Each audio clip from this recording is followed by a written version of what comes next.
Hello friends, कैसा सब लोग। तो फ्रेंड्स, आज हम लोग क्लास में बात करेंगे एक बड़े ही महत्वपूर्ण चैप्टर की। वो चैप्टर आपको अपनी स्क्रीन पर दिख रहा है, लर्निंग आउटकम्स, यानी कि सीखने के प्रतिफल, सीखने के उद्देश्य भी कह सकते हो, सीखने की क्षमता, कॉम्पिटेंस भी कह सकते हो। कई सारे इसके नाम यहाँ पर आपको देखने को मिलते हैं। ये चैप्टर बड़ा महत्वपूर्ण चैप्टर आज की डेट के अंदर होता जा रहा है। इनफैक्ट हर टीचिंग एग्जाम के अंदर ये चैप्टर आपको देखने को मिलता है। आपके एग्जाम में भी आपको ये चैप्टर देखने को मिलता है। और कुछ पेपर के अंदर तो इसको स्पेसिफिक करके सिलेबस के अंदर डाला गया है। जैसे मान लो आपका रीट का एग्जाम है, लर्निंग आउटकम्स के नाम से आपके सिलेबस में डाला हुआ है, ठीक है। वरना कोई भी टीचिंग का एग्जाम हो, इस क्वेश्चन से लगभग आपका क्वेश्चन एक नंबर का देखने को मिलता है। ये बड़ा आसान सा चैप्टर है भाई, वो चला दे कमेंट। ये बड़ा आसान सा चैप्टर है, ठीक है। और मेरे ख्याल से शायद कोई बच्चा होगा जिसका क्वेश्चन का आंसर गलत करे, लेकिन कुछ टेक्निकल टर्म्स होती है, कुछ ऐसी चीज की विशेषता, उसके कंपोनेंट होते हैं। अगर एग्जामिनर थोड़ा भाषा क्वेश्चन पूछ लेता है तो वहां पर बच्चा फिर फंस जाता है। तो आज के चैप्टर को मैं पूरा डिटेल में आपको बताऊंगा। खाली ऊपरी ऊपरी सरफेस लेवल की नॉलेज मैं आपको नहीं दूंगा, और जो कि मैं दे भी रहा हूं, ज्यादातर मैं चीज आपको डिटेल के अंदर बताता जा रहा हूं, ताकि आपके एग्जाम तो आप लोग पास करो, आगे किसी भी एग्जाम में आपको पूछ जाएगा तो इससे बाहर आपकी चीजें देखने को ना मिले। तो मैं आपको थोड़ा डिटेल में लेकर चल रहा हूं, ठीक है। तो चलिए स्टार्ट कर लेते हैं। आज आपके लर्निंग आउटकम, सीखने का प्रतिफल, और क्लास खत्म होने के बाद मैं आपसे चेक करूंगा कितने आउटकम्स यहाँ पर प्राप्त हुए, ठीक है, उसको मैं यहाँ पर चेक करूंगा। Good afternoon, good afternoon, good afternoon, good evening भाई, ठीक है। शिल्पा, सरोज, नितेश, ज्योति, नीता, रागिनी, योगिता, फरहान, प्रिया, पूजा ठाकुर, शिवानी, विजय, मोनिका, धर्मेश, ठीक है, सभी को गुड आफ्टरनून और गुड इवनिंग। तो चलिए अपनी क्लास की स्टार्ट हम लोग यहाँ पर अब कर लेते हैं अपनी क्लासरूम की स्टार्ट। एक सेकंड,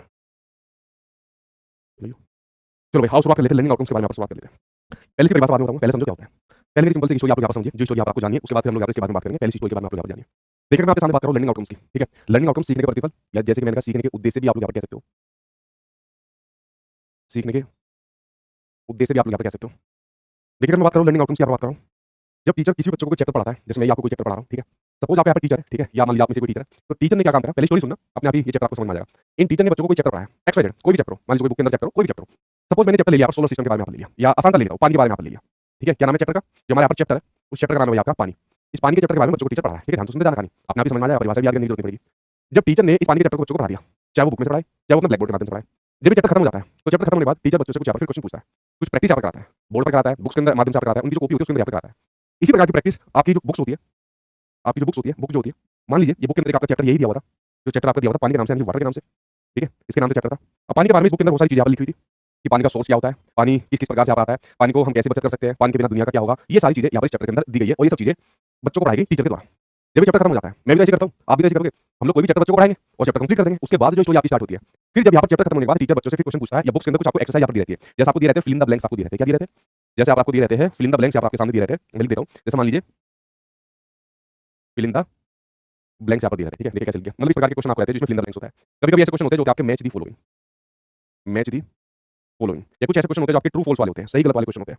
तो लास्ट के अंदर ये जो आपकी कुछ इस प्रकार की जो एक्सरसाइज होती है, जो बच्चों को यहाँ पर प्रैक्टिस के लिए दी जाती है, इनके माध्यम से क्या क्या करना है भाई, ये जो यहाँ पर आपकी प्रैक्टिस आपकी बुक्स के अंदर दी जाती है, इनके अंदर क्या क्या करना है। फिल इन द ब्लैंक्स के अंदर मान लीजिए किताब के अंदर लिखा हुआ है कि हमें जिंदा रहने के लिए डैश की आवश्यकता है। अब उस फिल इन द ब्लैंक्स को आपको भरना है, तो आप करोगे पानी की आवश्यकता है। मान लीजिए मैच द फॉलोइंग यहाँ पर हो गया, अलग अलग पानी के सोर्स है, मान लीजिए नदी है, तालाब है, वर्षा का पानी है, उनको मैच आपको करना है कि वो कहाँ पर आपको देखने को मिल जाते हैं, क्या क्या उनको उद्गम स्थान यहाँ पर होते हैं। मान लीजिए ट्रू फॉल्स वाला क्वेश्चन है, क्या बिना पानी के हम अपना जीवन व्यापन यहाँ पर कर सकते हैं, ट्रू या फॉल्स, फॉल्स गलत, नहीं कर सकते।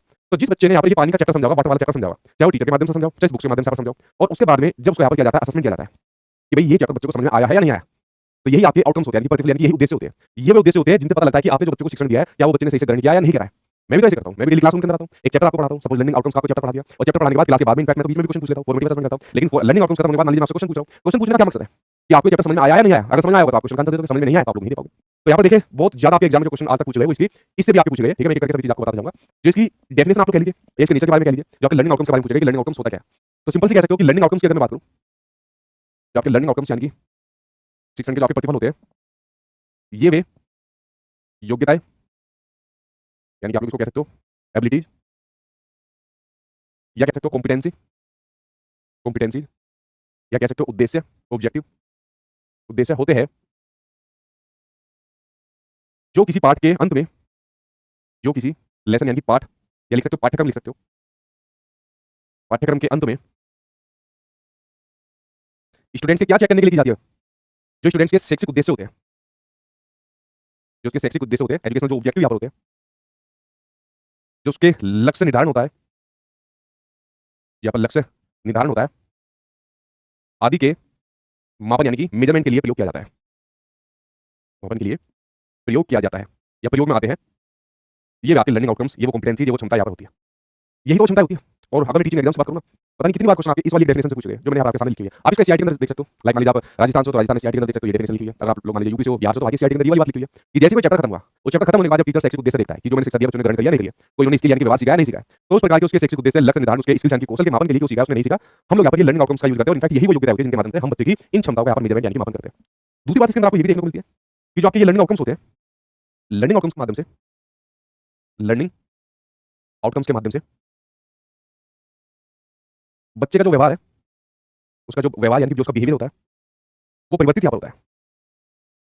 आप लोग जब चैप्टर पढ़ोगे इसको तो आपका व्यवहार परिवर्तित होगा नहीं होगा, बिल्कुल होगा, आपकी बहुत समझ आज विकसित होगी। इनफैक्ट लर्निंग आउटकम्स के बारे में इतनी चीज आप लोग यहाँ पर पढ़ोगे जो आपने पहले नहीं पढ़ी होगी। और उसका जो व्यवहार होता है वो किस प्रकार से परिवर्तित होता है, उसकी अगर मैं व्यवहार की बात करूँ तो तीन प्रकार से आप लोग इसका लिख सकते हो। एक होता है आपका कॉग्निटिव तौर पर, एक होता है कॉग्निटिव तौर पर, एक होता है आपका अफेक्टिव तौर पर, जो बेंजामिन ब्लूम ने आपके शिक्षा के जो उद्देश्य दिए थे उनकी बात करी जा रही है, और एक होता है आपका साइकोमोटर डोमेन पर, और एक होता है आपका साइकोमोटर डोमेन के आधार पर, यानी कि दिमागी तौर पर उसके इमोशन से जुड़ा हुआ, उसकी शारीरिक क्रियाओं से जुड़ा हुआ, इन तीनों के अंदर बच्चे का व्यवहार यहाँ पर प्रदर्शित होता है। जब लर्निंग आउटकम्स का चैप्टर आपका खत्म हो जाएगा तो आपके कॉग्निटिव तौर पर आपकी जो समझ है वो विकसित होगी। आप अफेक्टिव तौर पर यहाँ पर चैप्टर से जुड़ोगे, क्यों? क्योंकि जॉब लगने के बाद आपको चैप्टर पढ़ना पड़ेगा। अब वैसे जॉब लगने के बाद ही पढ़ना पड़ेगा। ठीक है भाई, करिए कुछ 1 सेकंड हो गए, इस और कम बताओ। ठीक है, तो जॉब लगने के बाद भी ये जो है आपको लर्निंग आउटकम्स का चैप्टर आपको पढ़ना पड़ता है अपनी ट्रेनिंग के दौरान।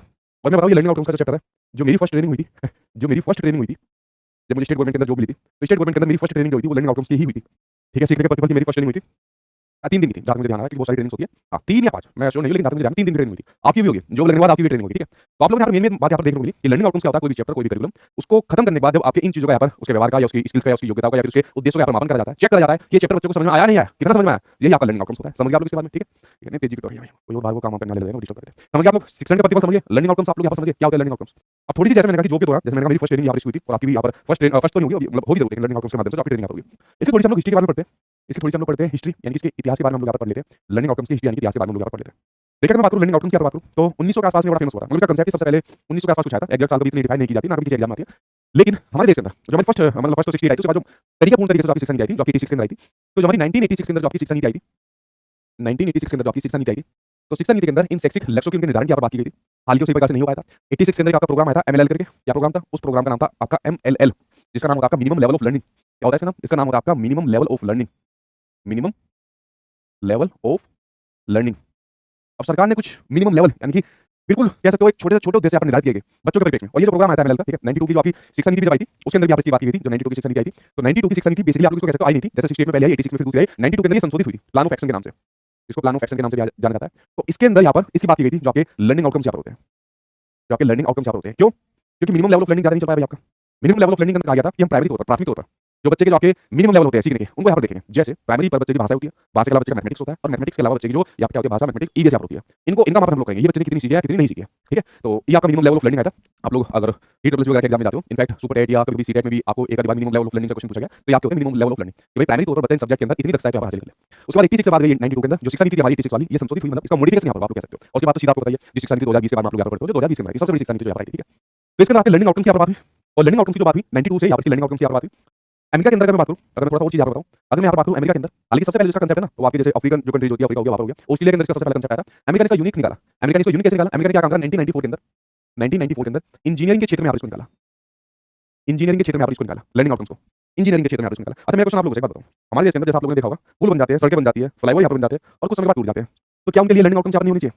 जब वो पुल बन जाता है, सड़कें बन जाती है, तो उसका यहाँ पर लर्निंग आउटकम्स प्राप्त करनी चाहिए। कौन सा माल लगाया था, कितना सामान लगाया था, किस प्रकार से कौन सा नक्शा यहाँ पर बनाया था, आपने इस प्रकार की चीज यहाँ पर देखी होगी। पुल बना और कुछ समय के बाद टूट गया, यानी लर्निंग आउटकम्स वही टूट गए सारे के सारे। तो जैसे इंजीनियरिंग के क्षेत्र में मान लीजिए बात होगी, इस प्रकार से शिक्षा के अंदर इसी यहाँ पर बात की गई, तो मेरे ख्याल से सभी के अंदर यहाँ पर कुछ ना कुछ बातें होनी चाहिए। पता तो चलनी चाहिए कि मान लीजिए किसी क्षेत्र के अंदर कोई काम यहाँ पर हो रहा है, तो उसको खत्म होने के बाद कितने उद्देश्य निकल रहे हैं, कितने प्रतिफल यहाँ पर निकल रहे हैं, सही प्रकार से निकले या नहीं निकले। और हमारे देश के अंदर तो आए दिन खबर देखने को मिलती है, पुल बना नहीं उसके टूटने की खबर पहले यहाँ पर आ जाती है। ठीक है, ये बात आप लोग यहाँ पर समझिए। लेकिन उसके बाद फिर हमारा एक बड़ा महत्वपूर्ण डॉक्यूमेंट आया, ठीक है, एक हमारा राइट टू एजुकेशन, जिसको आप लोग यहाँ पर जानते हो, शिक्षा का अधिकार अधिनियम 2009 की बात हुई, जिसके अंदर कहा गया कि हम 6 साल से लेकर 14 साल तक के बच्चों को फ्री एंड कंपल्सरी एजुकेशन यहाँ पर देंगे, यानी कि जिसके अंदर आपका मुफ्त व अनिवार्य शिक्षा की बात की गई। किसी बात की मुफ्त व अनिवार्य शिक्षा की फ्री एंड कंपल्सरी एजुकेशन की बात की।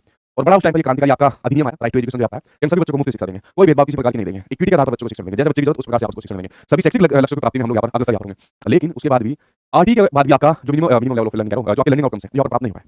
उसके बाद धीरे धीरे करके उसको यहाँ पर काम चला, और अंत में जाकर 2017-18 सेशन के अंदर, अंत में जाकर आपका जो आपका 2017-18 वाला सेशन है, तो 2017-18 वाले सेशन के अंदर NCERT ने लर्निंग आउटकम्स को यहाँ पर पेश कर दिया। किसने करा? 2017-18 के अंदर जो आपकी NCERT है, तो NCERT ने क्या काम करा, इस लर्निंग आउटकम्स को एलओ लिख दो मैं शॉर्ट फॉर्म में, समझ जाना है लो से, कभी लिख दो कि ये लो क्या होता है, कि लर्निंग आउटकम्स को यहाँ पर इंट्रोड्यूस यहाँ पर करा। और कैसे करा आपको पता होगा, जब 2009 के अंदर आपका राइट टू एजुकेशन आया था, उसी टाइम पर आपको क्या चीज देखने को मिलती, उसी टाइम पर आपको देखने को मिला था CCE।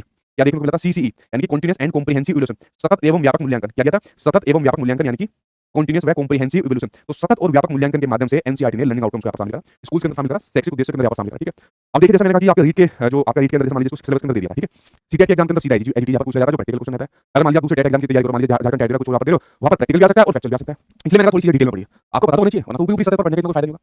तो जैसे मैंने कहा 2017-18 के अंदर यहाँ पर इसको इंट्रोड्यूस यहाँ पर किया गया, उसी प्रकार से राजस्थान द्वारा भी, अगर मैं बात करूँ राजस्थान की बात करूँ, अगर मैं यहाँ पर बात करूँ तो राजस्थान की अगर मैं बात करता हूँ, तो राजस्थान द्वारा भी इसी सेशन के अंदर, कौन सा सेशन? राजस्थान द्वारा भी जो आपका 2017-18 वाला सेशन है, ठीक है, इसके द्वारा भी जो आपका 2017-18 वाला सेशन है, 2017-18 वाले सेशन के अंदर भी राजस्थान के अंदर यहाँ पर इसको इंप्लीमेंट यहाँ पर किया गया। और किसके माध्यम से किया गया? यहाँ पर राजस्थान SCERT के माध्यम से यहाँ पर इसको किया गया। किसके माध्यम से? राजस्थान SCERT के माध्यम से यहाँ पर इसको किया, जो यहाँ पर इसको किया गया राजस्थान के द्वारा यहाँ पर इसको किया गया।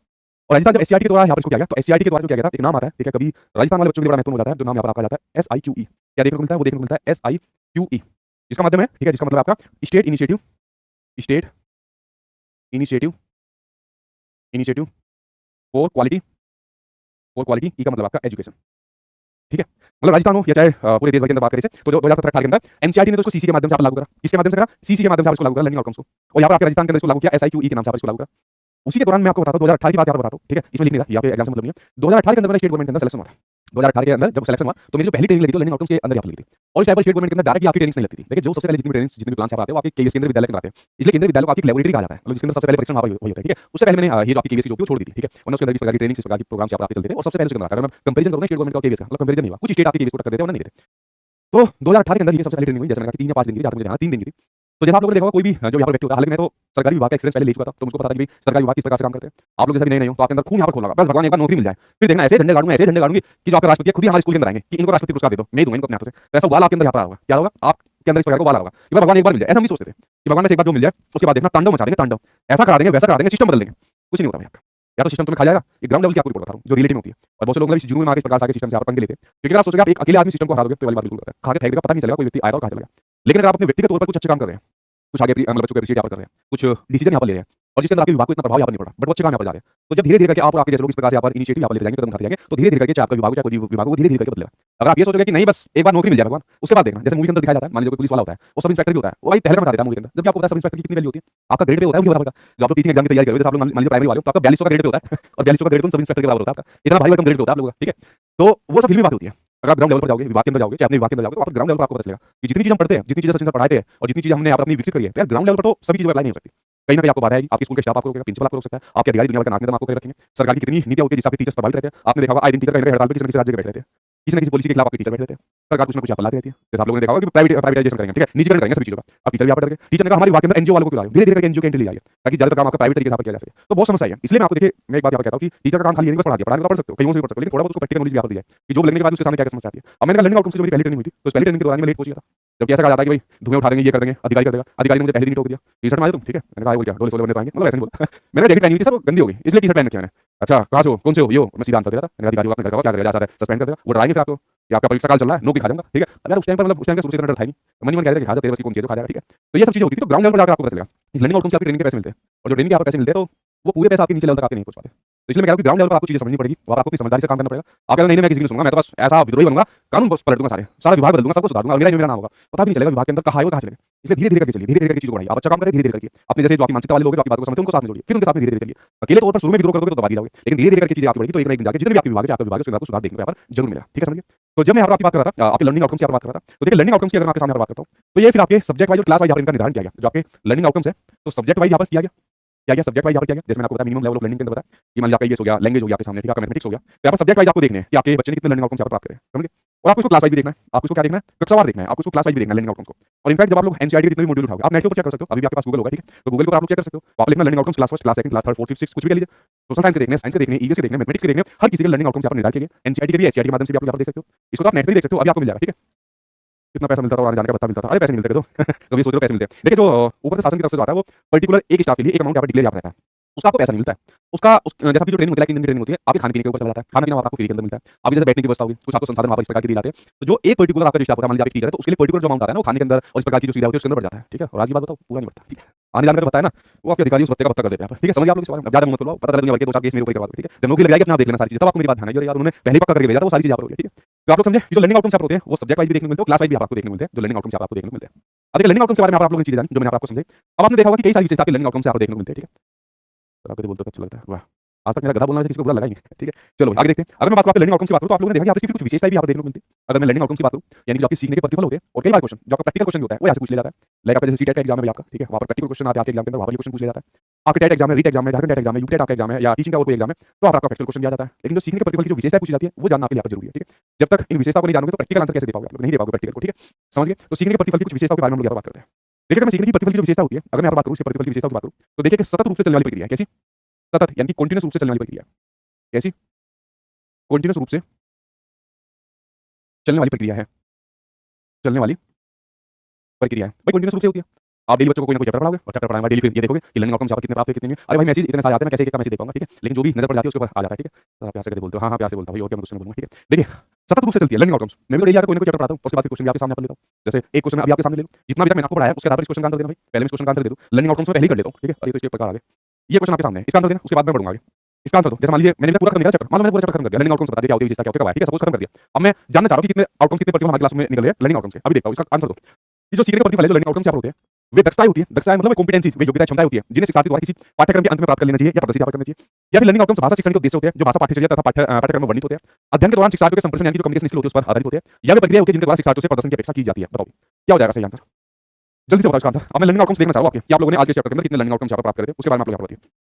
ए क्या बोलते तुम, बताओ भाई, ए के साथ ए ए ए ए सब साथ ए के साथ जा रहे हैं, बिल्कुल ठीक है। ये तो जब मैंने इतनी चीज आपको समझा दी उसके बावजूद भी आपको लगा क्वेश्चन आपका पूछा जाएगा। और ये प्रैक्टिकल क्वेश्चन था आपका, ये प्रैक्टिकल क्वेश्चन आपके टेट के एग्जाम में पूछा गया, आपके सीटेट के एग्जाम में वाला क्वेश्चन पूछा गया, ये वाला क्वेश्चन। और मैंने कहा कि शुरुआत में जो मैंने आपको बताई थी कि आपको जो लर्निंग आउटकम शुरुआत में मैंने आपको समझाया, आंसर का ही ठीक है, पहले मैं ये लगा देता हूं, आंसर का ही ठीक है कि जो पाठ्यक्रम के अंत में प्राप्त कर लेनी चाहिए ये वो क्षमता यानी कॉम्पिटेंसी यहाँ पर होती है। तो इसलिए मैंने कहा कि शुरुआत में जो यहाँ पर मैंने आपको कुछ विशेषता यहाँ पर इसकी बताई थी, ठीक है, जो शुरुआत में, अरे यार मिट गया लर्निंग, ठीक है ना, कोई बच्चा कह देगा लर्निंग भी नहीं लिखना आता सर, ठीक है। तो शुरुआत में मैंने जो आपकी विशेषता परिभाषा बताई इसके बारे में आपको एक्सप्लेन करा था, जो आपकी एससीईआरटी बुक्स के अंदर जो आपको दिया है उसी से बहुत क्वेश्चन आपको एग्जाम में देखने को मिल जाते हैं। तो देखिए मैंने मान लिया चैप्टर खत्म किया, मान लीजिए मैंने लर्निंग आउटकम्स का चैप्टर खत्म कर दिया, उसके बाद फिर वो आपसे क्वेश्चन पूछा, तो क्या जानने के लिए पूछा कि आपके अंदर कितनी क्षमता यहाँ पर आई है, कि आप शैक्षिक उद्देश्य आपने प्राप्त करे या नहीं प्राप्त करे, आपके लक्ष्य निर्धारण में आपको हेल्प किया नहीं करी, आपने कोई कौशल सीखा नहीं सीखे, और आपके व्यवहार के अंदर परिवर्तन आया नहीं आया, परिवर्तन आया आपके व्यवहार के अंदर।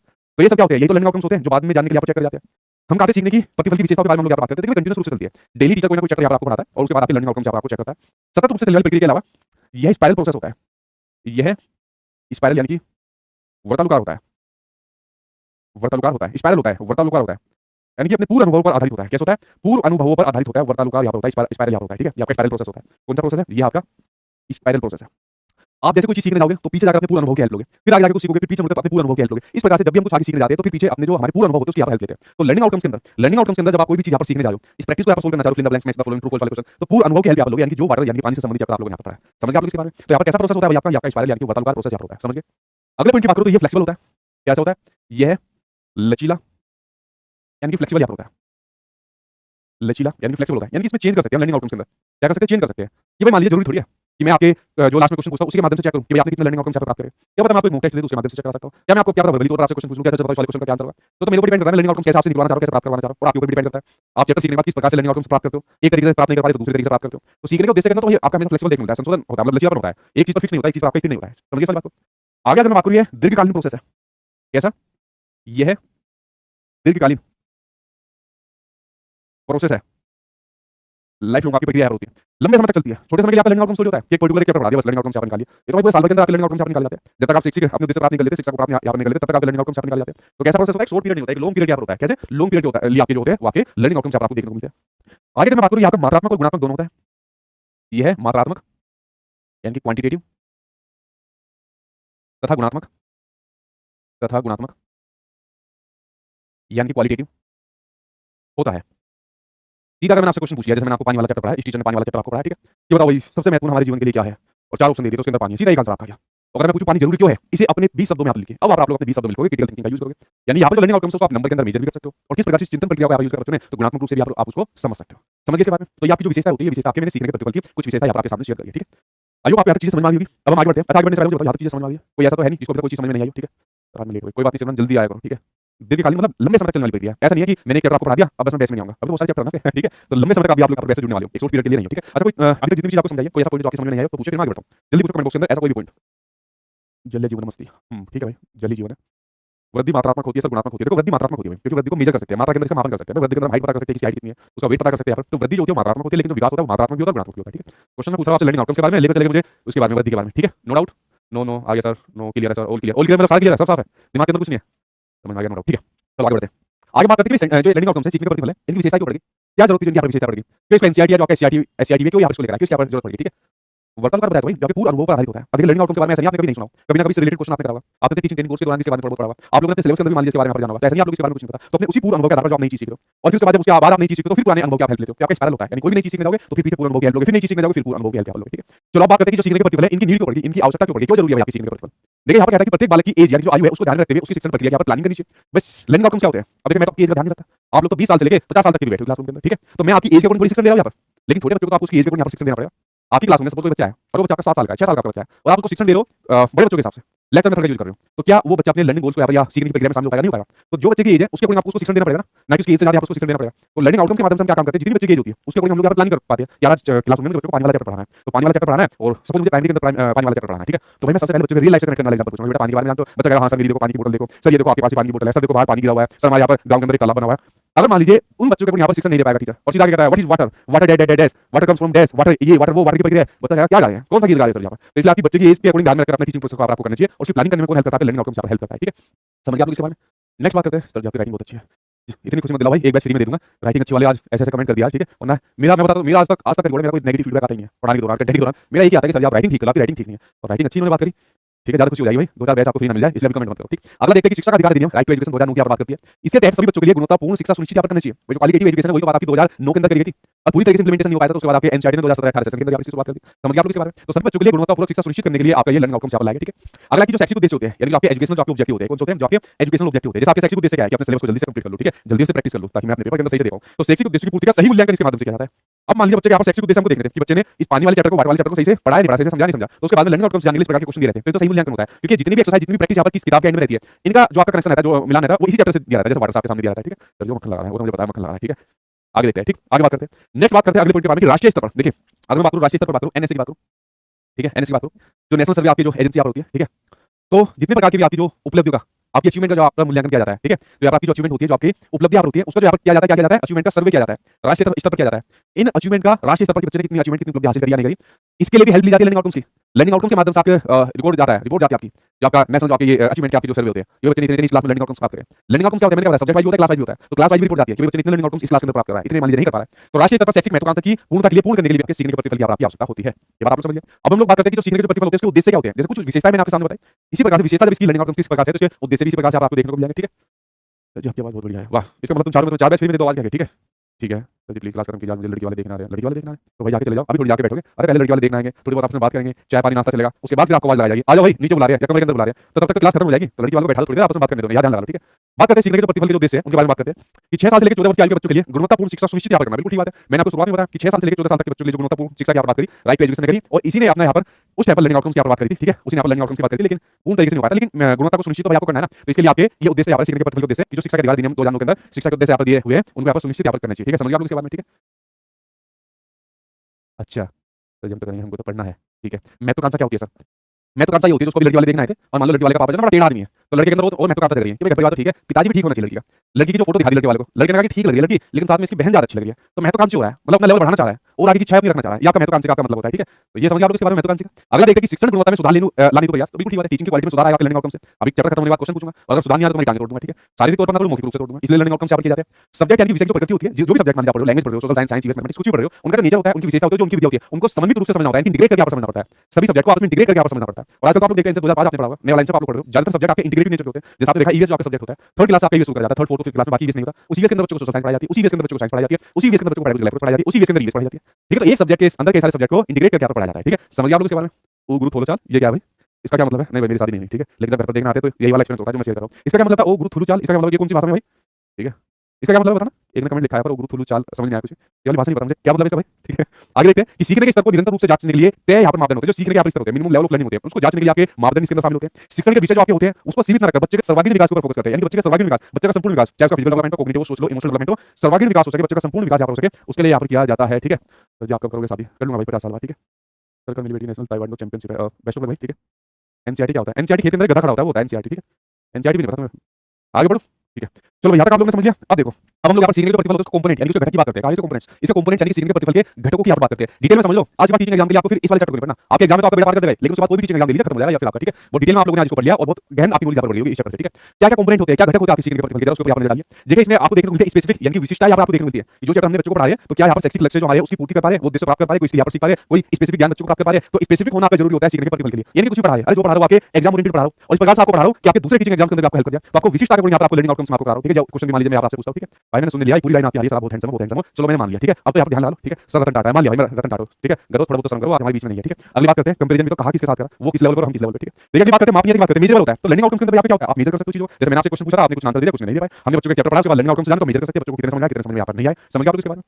तो वैसे धन्यवाद, ठीक है भाई, कोई बात नहीं, धन्यवाद। कुछ नहीं, दिव्यांग बच्चों को मैं कोई सहानुभूति के लिए नहीं देता, समानुभूति के लिए देता हूँ, ताकि आपको ये संसाधन मिल पाए, इसलिए आपको बैच फी दिया जाता है। थैंक यू, ठीक है। ये बात समझिए, मेजरेबल होता है। अगला ये अचीवेबल होता है। लर्निंग आउटकम्स भाई अचीव कर सकते हो आप लोग, आपने चैप्टर पढ़ा लर्निंग आउटकम्स का, उसके बाद मैंने आपसे क्वेश्चन कराए ताकि आपको लर्निंग आउटकम्स जान सको कितना आपने प्राप्त करे, तो ये अचीवेबल होता है, मतलब आप अचीव कर सकते हैं। ऐसा नहीं कि चैप्टर को आप समझ नहीं सकते, इसके बाद क्वेश्चन आंसर नहीं दे सकते, आप अचीव कर सकते हो। जो आपके शिक्षण के, जो आपके प्रतिफल होते हैं, सीखने के आपके उद्देश्य होते हैं, ठीक है। उसके अलावा आपका प्रासंगिक होता है, रिलेवेंस होता है, कनेक्टेड होता है। जो चैप्टर आपने पढ़ा उसी से संबंधित आपके लर्निंग आउटकम चैप्टर प्राप्त कर जाएगा। वाटर का पढ़ा उससे संबंधित आपकी एक्सरसाइज आएगी, लर्निंग आउटकम का चैप्टर पढ़ा उसके बाद जो क्वेश्चन आएंगे वो इसी चैप्टर से जुड़ाएंगे। तो रिलेवेंस होते हैं जो आपके लर्निंग आउटकम्स है। ये नहीं कि चैप्टर मैंने लर्निंग आउटकम पढ़ा दिया और क्वेश्चन मान लिया आपको जीन तैयारी पूछ लिया, ऐसा थोड़ी है। तो रिलेवेंस आपका होता है, प्रासंगिक होता है, इसका आपके उद्देश्य होते हैं, और देखिए उद्देश्य को बताने की मुझे जरूरत नहीं, अभी मैंने आपको उद्देश्य दुनिया भर का बता दिया, ठीक है। अगला ये समझ होता है, मतलब एक पर्टिकुलर टाइम पीरियड के अंदर आपको जो लर्निंग आउटकम्स यार प्राप्त कर ले जाते हैं। जैसे मैंने कहा सपोज आपके साल भर के अंदर आपको बच्चों को फलाना चैप्टर पढ़ाएंगे, उन फलाना चैप्टर को आपको साल भर के अंदर कंप्लीट करना है, तो आपके पर्टिकुलर टाइम पीरियड के अंदर आपको जाते हैं, यानी समय होती है। ऐसा नहीं कि लर्निंग आउटकम्स के चैप्टर को मैं आगे 5 क्लास में इसको कंप्लीट करूंगा, एक चैप्टर को अगर जितनी भी चीजें मतलब आ रही है उसको सिखाने के लिए चाहिए, जो टाइम चाहिए, अगर वो 1 घंटा है तो मैं 1 घंटे में कंप्लीट करूंगा। ये थोड़ी कि बैच के अंदर आपको रोज लर्निंग आउटकम्स पढ़ाया जाएगा, तो पर्टिकुलर टाइम पीरियड में आपको कंप्लीट कर देना चाहिए आपको, ठीक है। तो आपके सीखने के कंपोनेंट यानी कि घटक मैंने आपको बता दिया। अब इसका प्रकार यानी कि टाइप्स के ऊपर बात कर लेते हैं, इसके टाइप्स यानी कि प्रकार के ऊपर बात कर लेते हैं। या तो कोई चीज कोई पॉइंट आपको ऐसा हो जो समझ में नहीं आया, वो मेरे से पूछिए, फिर उसके बाद हम लास्ट बचा पे जिसके प्रकार है, फिर उसके बाद आपसे क्वेश्चन पूछूंगा और आप उसका आंसर बताना, ठीक है।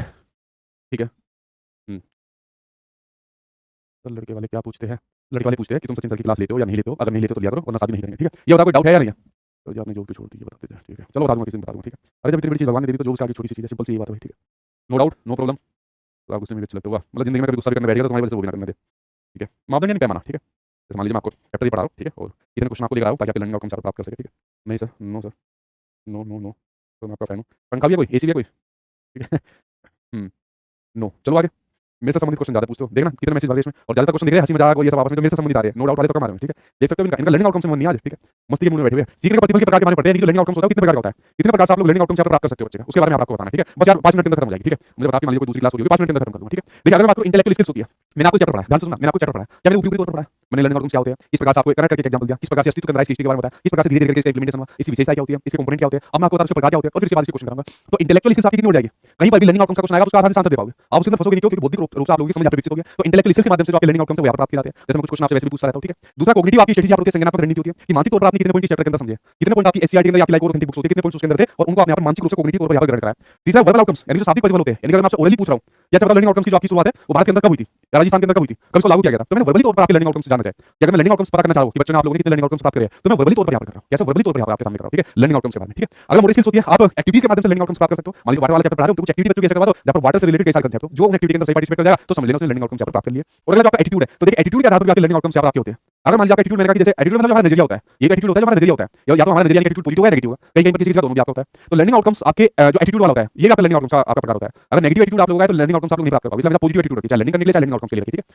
ठीक है, तो जो मैं बता दिया ना पे हंगामा करेंगे हम लोग का वाह भाई नीतीश वाह, ठीक है। आगे देखो क्वेश्चन के ऊपर बात करते हैं। अभी मैंने आपको चैप्टर पढ़ा दिया लर्निंग आउटकम्स का, अब इसके बाद मैंने कुछ क्वेश्चन आपके लिए लिए हुए। अब इन क्वेश्चन के माध्यम से मैं ये जानना चाह रहा हूं आप लोगों ने कितने लर्निंग आउटकम्स प्राप्त करे। अब मैं आपके प्रतिफल देखना चाह रहा हूं, आउटकम्स देखना चाह रहा हूं आपने कितने प्राप्त करे। अब देखते हैं, अब आंसर आप लोग बताना, ठीक है। और गाली सुनने के लिए तैयार है ना, अगर किसी ने गलत याद बता दिया, ठीक है, समझ गए। अब सुनो क्वेश्चन का बताइए भाई, मुझे गलत वाला होती है बहुत ही, मैंने आज मजाक ले लिया खासकर मेरे साथ। अब बताओ क्वेश्चन का आंसर, अब बता दो, एक से पढ़ेगी आपको, ठीक है। आगे बात करते हैं कि एक स्पष्ट रूप से परिभाषित जो सीखने के प्रतिफल है उसके आवश्यक कंपोनेंट यानी कि आवश्यक घटक क्या होते हैं, बताओ। बड़ा सिंपल सा है क्वेश्चन, इसमें तो पढ़ेगी नहीं। आज स्पष्टता और सामान्यता होती है, विशिष्टता और मापनीयता होती है, लंबाई और जटिलता होती है, व्यक्तिपरकता और राय होती है। बताओ आंसर क्या होगा, किसके साथ आप लोग जा रहे हो। बी पॉजिटिव, बी पॉजिटिव, हां पॉजिटिव पॉजिटिव। एप्टीट्यूड वही बताया, एप्टीट्यूड क्या होता है सर, नजरिया होता है भाई। यार मैं इस वाले चैप्टर को साले एग्जाम को पास कर जाऊंगा, कर जाऊंगी, जो ले जाऊंगा ले जाऊंगी, पॉजिटिव एटीट्यूड है। और कहना मेरे से तो कुछ नहीं होगा, पता नहीं कैसे बच्चे इतने बढ़िया स्कूल आते हैं, पता नहीं कैसे बच्चे सरकारी नौकरी ले लेते हैं, मेरे से तो नहीं होगा, ये नेगेटिव एटीट्यूड है। तो कैसा एटीट्यूड रखना है, पॉजिटिव रखना है। इसके साथ जा रहे हैं, इसमें गलत देंगे, ये तो बड़ा सिंपल सा है। इसमें गलत दोगे नहीं, अभी तो मैंने आपको बताया कि स्पेसिफिक होना चाहिए और मेजरेबल होना चाहिए, दोनों भी मैंने आपको बताया। आसान सा क्वेश्चन यहाँ पर आ गया, ठीक है। आगे बढ़ते हैं, कुछ अगला क्वेश्चन देखते हैं। ये क्वेश्चन बताओ कि जो सीखने के प्रतिफल लर्निंग आउटकम्स है वो आवश्यक है आरटीई 2009 के अंतर्गत प्रत्येक विद्यार्थी की गुणवत्तापूर्ण शिक्षा सुनिश्चित करने हेतु आयु अनुरूप अपेक्षित स्तर कौशल विकास एवं गुणवत्ता युक्त शिक्षा को सुनिश्चित करने हेतु उपयुक्त दोनों या उपयुक्त में से कोई नहीं। इसका बताओ याद क्या होगा। देखो इसका आंसर क्या करेगा, इसके साथ यहाँ पर जा रहे हैं। बी बी बी बी किसके बी के साथ जा रहा हूँ। बी आयु अनुरूप अपेक्षित स्तर कौशल विकास एवं गुणवत्ता युक्त शिक्षा को सुनिश्चित करने हेतु, बी के साथ पहले सबसे नीचे का अब आया। अच्छा वो पहले तो बी के साथ, बी तो 5 हां पहले वाला बी था। अच्छा इस वाले का बी था, इसका भी था। प्रजाति देगा भी ने उस क्वेश्चन के चक्कर में। किसके साथ जा रहे हो बताओ जल्दी बताओ। सी सी के साथ आप लोग जा रहे हो, ठीक है, बिल्कुल ठीक जा रहे हो, बच गए। अभी तो मैंने आपको बताया कि जो शिक्षा का अधिकार अधिनियम 2009 है उसके अंतर्गत शिक्षार्थियों की गुणवत्तापूर्ण शिक्षा सुनिश्चित करने के लिए और एज के अकॉर्डिंग, किसके अकॉर्डिंग, एज के अकॉर्डिंग, जो मैंने आपको दुनिया भर की स्टोरी बताई, एज के अकॉर्डिंग शिक्षा देना है, एज के अकॉर्डिंग लक्ष्य निर्धारित यहाँ पर करने, तो दोनों हो जाएगा, क्या हो जाएगा, उपयुक्त दोनों यहाँ पर हो जाएगा, ठीक है। तो फ्रेंड्स यहाँ पर हमारे 3 क्वेश्चन थे आज हमारे यहाँ पर 3 क्वेश्चन थे, हाँ 3 क्वेश्चन थे और यहाँ पर आपके 3 क्वेश्चन हो गए खत्म। आपको ऐसा क्वेश्चन, कोई ऐसा डाउट आपका बचाओ तो आप लोग यहाँ पर पूछ लीजिए और यहाँ पर लर्निंग आउटकम यहाँ पर खत्म हो जाते हैं। कोई क्वेश्चन समझ में नहीं आया, कोई पॉइंट समझ में नहीं आया, कोई भी कुछ भी समझ में नहीं आया तो आप लोग यहाँ पर पूछ सकते हो। लर्निंग आउटकम यानी सीखने के प्रतिफल हो जाता है आपका खत्म, ठीक है। पूछे क्या पूछना आपको बड़े बताइए, मेरे में 10 सेकंड बाद आता है कमेंट। बताओ भाई बताओ, आंसर सी है बिल्कुल ठीक, आप लोग यहाँ पर जा रहे हो। कोई डाउट तो नहीं बचा, लर्निंग आउटकम्स को बड़ा डिटेल में आप लोग यहाँ पर समझ गए ना, बताइए भाई। अगर कुछ डाउट बचा हो तो जल्दी से पूछ लीजिए, फिर मैं उसका आंसर दूंगा, फिर आपकी क्लास खत्म करूंगा, ठीक है। बताओ जल्दी कोई डाउट आपका बचा हो पूछिए। तो ये रहने दीजिए, हो गया भाई, खत्म हो गया, लर्निंग आउटकम्स खत्म हो गया, ठीक है, खत्म। आपने पूरा डिटेल में आज इसको पढ़ लिया, ठीक है। छोटे मोटे एग्जाम में तो वैसे उड़ा दोगे क्वेश्चन को देखते, आगे बात करते हैं। अच्छा मुझे एक क्वेश्चन बताओ, जैसे आप लोगों ने यहाँ पर बताया, मैं आपका वर्बली तौर पर लेना चाहता हूँ, मेरा आंसर यहाँ पर दो। मैं यहाँ पर देखना चाह रहा हूँ आप लोगों से, जैसे सपोज मुझे कॉग्निटिव तौर पर आपका लर्निंग आउटकम्स यहाँ पर पता करना है, किसी तौर पर कॉग्निटिव तौर पर यहाँ पर लर्निंग आउटकम्स यहाँ पर पता करना है, तो किन तरीकों के माध्यम से मैं यहाँ पर पता कर सकता हूँ कॉग्निटिव स्ट्रेटजी के आधार पर? तो बता सकता है कोई भी एक्स्ट्रा कि कॉग्निटिव तौर पर मैं कैसे पता कर सकता हूँ लर्निंग आउटकम्स के बारे में? नो डाउट, अरे नो डाउट नहीं, मैं क्वेश्चन पूछ रहा हूँ, इसका बताओ। नहीं, कॉग्निटिव तौर पर आप कैसे लर्निंग आउटकम्स यहाँ पर निकालोगे, दिमागी तौर पर कैसे आप निकाल सकते हो लर्निंग आउटकम्स, बता सकते हो कुछ आप?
हाँ, अब आई होगी आवाज़, ठीक है, वो इसके अंदर बैठी लोग हो जाते हैं कि चलो भाई यहाँ पर आपका चैप्टर खत्म होता है, कोई अगर डाउट होगा तो मेरी डाउट क्लास आपकी ले लूँगा, उसमें पूछ लेना, अदरवाइज़ मुझे लगता है नहीं ज़्यादा कोई डाउट होगा, ठीक है। मिलता हूँ आप लोग सब नेक्स्ट क्लास के अंदर, ठीक है, चलिए मिलते हैं नेक्स्ट क्लास के अंदर, जब तक इसकी प्रैक्टिस कर लेना, यूआई लगा लेना, आपके चैप्टर और बच्चे प्रकाश आ रहा है, ठीक है। थैंक यू फ्रेंड्स, मिलता हूँ नेक्स्ट वीडियो में, थैंक यू।